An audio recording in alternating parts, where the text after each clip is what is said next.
Hi, I'd like to do a quick review on the small cabinet latches that I bought off of Amazon to replace the somehow broke latches on a big cabinet I have in my motor coach.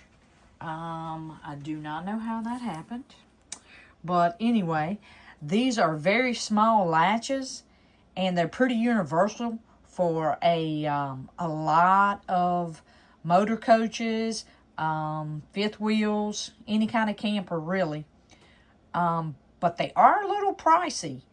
Thank God I only needed two.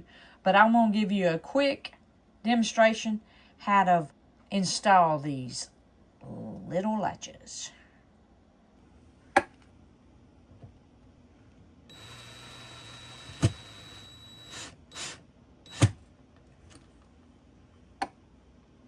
Got all of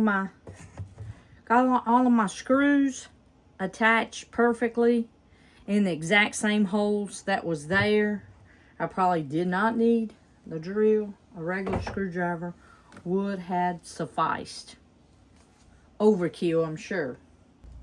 Got them both installed. And let's see how it works. Yes!